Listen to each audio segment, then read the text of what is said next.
Hi, this is Jane. I'm Jane. I'm with Political Gravity. I have one host on the line tonight because many of them are out of town. One of them just got back in from Arizona. Don is still in North Carolina at the National NAACP convention. And John's going to the Philippines tomorrow, but he's happy to join us. So tonight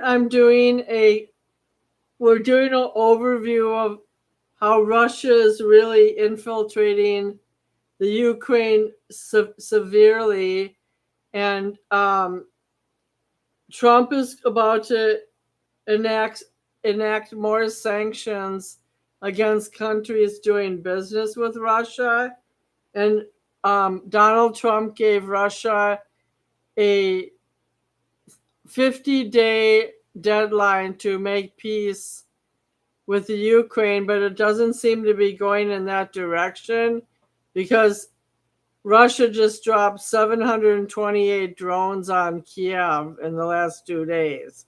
So I'm going to play this clip, John. Hopefully you can hear it. Here I go. Here I go.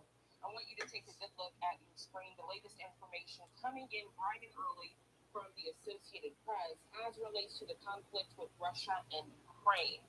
The Associated Press reports Russia fired a record 728 Shahed and decoy drones at Ukraine overnight, as well as 13 missiles. The Ukrainian Air Force confirming this news this Wednesday to AP in the latest offensive escalation amid mounting Russian aerial and ground attacks in the more than 3-year war.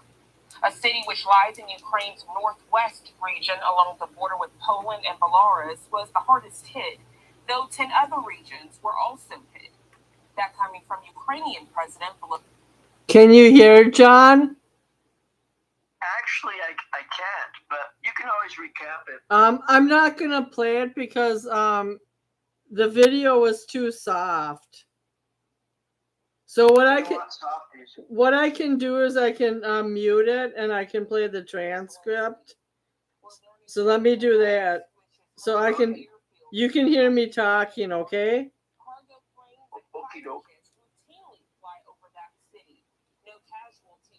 So hold on a minute. Belarus was the hardest hit in the region. Other regions, though, were also hit. There were 10 of them. Russian long-range attacks have increasingly sought to disrupt those supply corridors. Russia recently sought to overwhelm. Russia has created these attacks so that they can just disrupt supply corridors going into the Ukraine. Russia recently sought to overwhelm Ukrainian air defenses by launching massive aerial assaults, including adding more decoy drones to its attacks. Russia launched its previous largest aerial assault late in the night on the 4th of July into the following day. We're learning that was the biggest prior to any other occurring. Russia's bigger army has also launched a new drive to punch through parts of the front line where short-handed Ukrainian forces are. But I'm gonna stop the reading because I just have one more comment, and then we're gonna just talk regular. Ukraine launched a counterattack in Siberia, and it also damaged major parts of the Russian naval fleet in the Pacific on the other side of Russia. And it's being speculated now that Russia's economy is going to suffer a complete severe downfall after these escalated series of attacks on the Ukraine, because they're running out of supplies, fuel, and as I said, Trump is punishing them by tariffs. The reason I'm bringing this up is because of the G20 summit was this week, and other major countries like South Africa are suffering because of the tariffs, and their car industry is now kind of on hold, and all these countries are going to have to recalculate their economy because they can't sell to all the US markets anymore. So they're trying to imagine a world without the United States. What do you say about something like that? Well, I think the world still hasn't adjusted enough to Donald Trump's approach. Donald Trump he likes to negotiate and he likes to do deals. So in deals, if I want $5 from you, and I go, Jane, can you give me $5? Immediately, if you're tight on money, the first thing goes through my mind. Oh, let me think of something. Oh, I got all these bills. I got an extra $1, right? Maybe you dig in your pocket and go, I have $2, and I go, oh, okay, I got $2 out of it. Now, if I go to you and say, Jane, I need $10, and you go, $10. Oh, I got a 5. It's like, okay. See, I wanted 5 to begin with, but I started so high and so outrageous. You're like, let me cut it down, and you think I won. I got out of it. I only had to give him 5, and I came in going, that's what I wanted. So he goes high, and then he settles for less, and people think, oh, Trump always chickens out. He always does. No, he's threatening big, and then that's how it's a bigger problem than countries not wanting to cough up certain monies, because I'll explain why. I feel like perhaps he targeted South Africa because of Elon Musk, but secondly, certain industries are failing now because of this. They're not able to pay that kind of tariff. They're just not able to, and especially some of the central nations in Africa they might only have like one resource in their economy that they're selling. Like let's say in Central Africa it's coffee or perhaps chocolate. They don't have the diverse economy to come up with Plan B. Well, wasn't the concept from the beginning reciprocal? So in other words, you're saying that they can charge us their 20 or 50 or 100 or outlaw our stuff, but we can't respond in like. Well, we can as long as it's mutual, but I think some of the people are actually suffering. It's not a game to some people. Suffering. Well, again, that is the game in business. Is like you charge me. So if we go to the airport and I go, I want $5. You tell John, I need $5 to drive you there. I'm fine. And then the next time we go, and I go, I want $50 to take you to the airport. He's like, wait a second, you're charging me $5.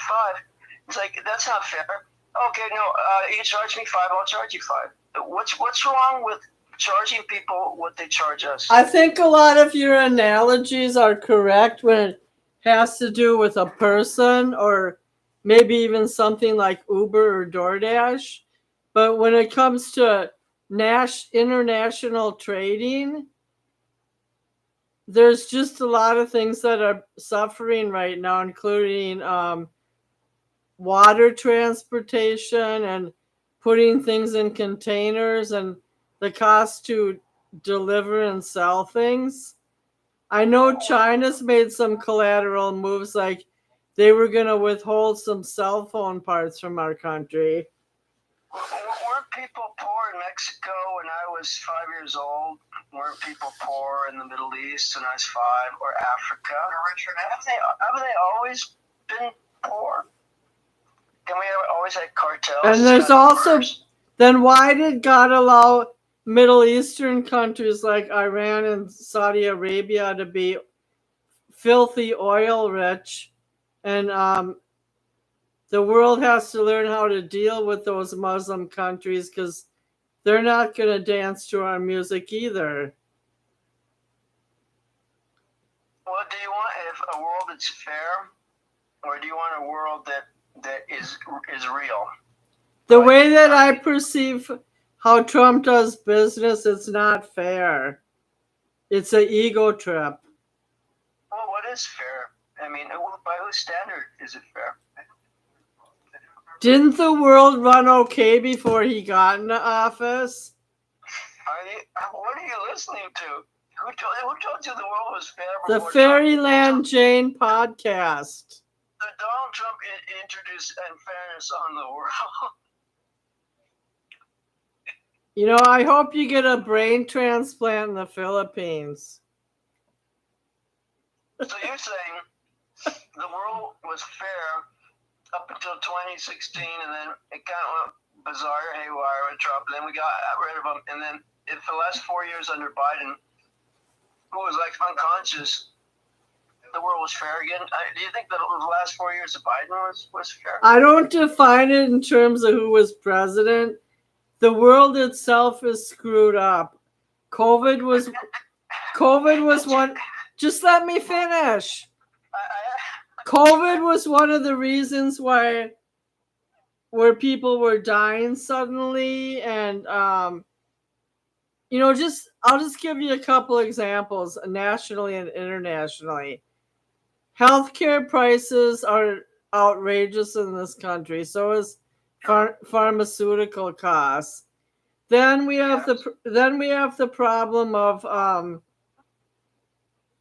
interfighting. Like the minute Trump took office in 2016, he eliminated the Pacific Trade Agreement that all Pacific Rim countries had with each other, going all the way from Western Canada to the Western US, all the way around the other side of the Pacific with Japan, Russia, and China, and Singapore, the Philippines, and Thailand.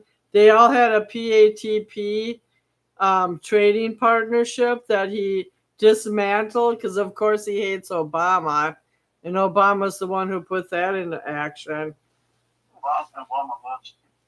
So basically, the problem I perceive is this. Countries like Norway and Sweden and Finland, my countries, they disproportionately take in refugees. They're constantly helping people. They acclimate, and Germany acclimates and trains refugees so that they will be productive members of society. And I'm more interested in countries that are doing things to help people rather than people having trade wars. Can you tell your brother to stop muttering or call in the show? Because I can't hear what he's saying. Okay, well, let me then kind of try to respond just a little bit. So think about this. Trump negotiated what was called the Abraham Accords. Remember that? Very groundbreaking, very significant. But if you even threw that away, how many peace or temporary stop of violence agreements has Donald Trump brokered since he's become president as compared to Biden and Obama? Obama, who won the Nobel Prize, and I looked this up on Google, he negotiated nothing. Obama, again to repeat, that's not true. He negotiated nothing. He tried to broker deals, but he never got anyone to sign a peace agreement, even though he won a Nobel Prize. Donald Trump has negotiated at least 4 signed deals, whether it's in Africa. He got, again, he got Israel and Gaza to stop fighting, right? Did they not stop fighting and blowing up each other? No. Israel has been attacking Gaza every single day. They have not stopped. And that was not Trump. That was not Trump's. Well, they did stop. They did stop. You have to admit that they did stop. They go back and forth. Yeah, but that was not Trump's negotiation. Oh, it wasn't? No, it was not. So Biden brokered that deal? Is that what you No, no American brokered it. It was Israel's decision on their own. Really? So that's what you believe. So you believe that. So do you believe Biden brokered any deal or Obama? I do believe Obama made decisions that had to do with other nations. What peace agreements did Obama come up with? Okay, I'll look it up. I just told you about the trade policy he made in the in the Asian nations that you completely ignored. That's a peace deal? Obama made a historic deal to prevent Iran acquiring more national nuclear arms on January. The international. Weren't they were actually getting ready to enrich their program and start nuclear wars, actually. Well, are you going to let me read my fact? Go for it. Iran's breakout time, it took, okay, first of all, this happened in, Obama was president from 2008 to 2016. In January of 2016, Obama orchestrated and renegotiated a new peace deal with Iran to reduce and eliminate their nuclear arsenal. So 25,000 pounds of enriched uranium were shipped out of the country. The nuclear program dismantled and removed 2/3 of its centrifuges. They removed the calandria from its heavy water reactor and filled it with concrete. They provided unprecedented access to nuclear facilities and the supply chain, and also allowed international inspectors to go in there and review things. So that's one deal he made. Well, who sponsors terrorism in the world? Who's the biggest sponsor? We do. No, terrorists. What about what ISIS, Hamas, the Islam Brotherhood, Taliban, the Houthis? Iran is the biggest sponsor of terror in the world. They had about maybe $5 or $10 billion to spend on terror. Under Biden, they expanded to $90 billion. And they became a major sponsor of terror. That's how they attacked Israel. They weren't, Iran had nothing like when Trump left office. They were starved out. So, Biden spread terror across the world. Did you know that Iran is the second highest producing oil company in the world, and they're never broke? Well, they weren't doing too well. They might have been. They might have been suffering under. They might have been suffering under sanctions, but they never went broke. Oh, so you're happy with Iran under Biden when they? No, I didn't say Biden. You're not listening. I said Obama. But under Biden, when they attacked and killed 1,000 Jews, 1,200, that was a good place. I mean, basically, that was a good day for the world, and it was under control. Is that what you're saying? Iran was under control when they did that. We're not talking about Iran. They sponsored them.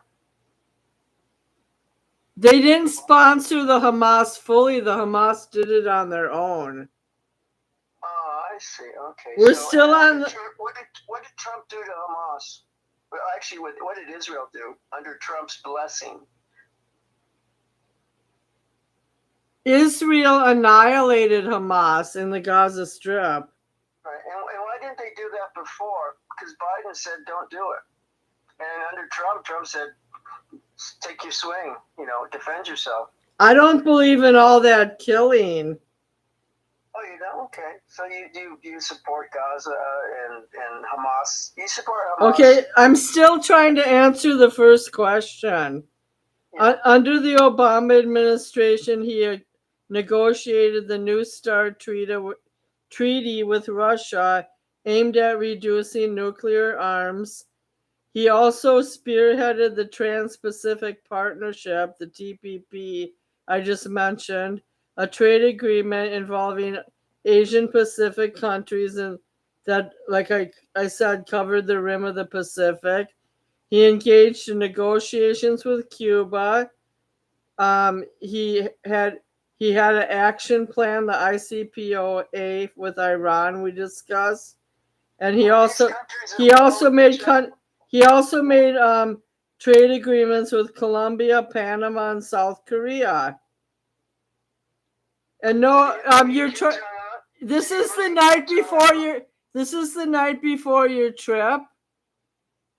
Did Obama ever meet Kim Jong-un? Albert has a message for you. He's on the air. Well, go for it. He said to tell John that I have an Iranian sponsor for this show.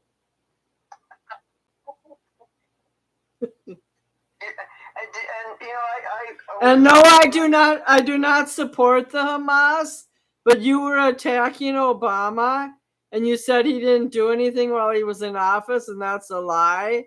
And then hold on. I asked you what wars did he stop?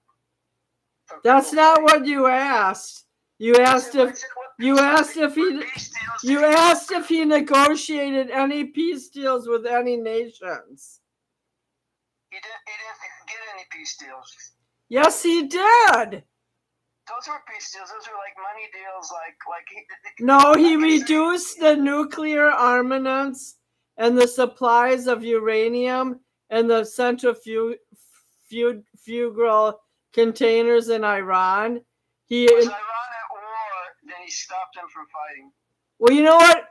Why is your whole political view centered around worshiping one person? I don't worship Trump. Yes, you do. What I'm saying, you never start a conversation about the essence of foreign policy or what needs to be solved. Let's just look at Israel and Gaza. Yes, the Hamas did a terrible thing to the Israelis on October 7th, killing 1,200 people. In turn, Israel has killed 56,000 people, mainly women, children, and civilians who have no power at all in their lives, and their kids are walking around half clothed and half naked in Gaza, in which Israel is still cutting off food supplies.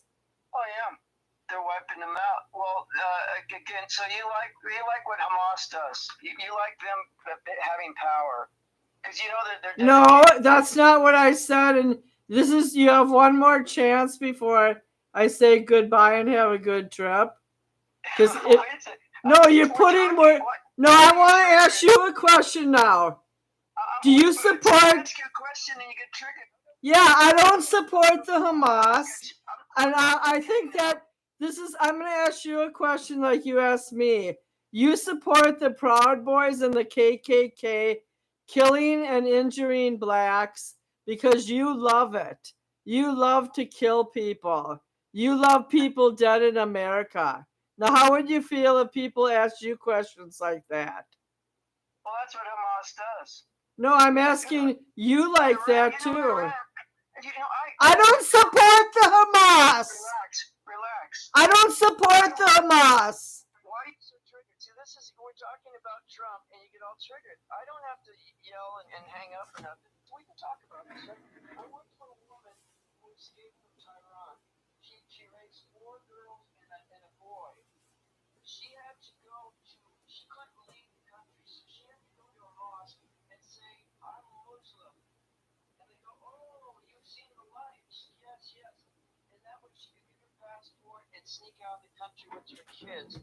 She praises God. She thanks God that Donald Trump shut down the supreme leader because he wants to blow and annihilate the world and kill all Jews and kill Christians. Do you understand that? That's coming from Mariam Solberg.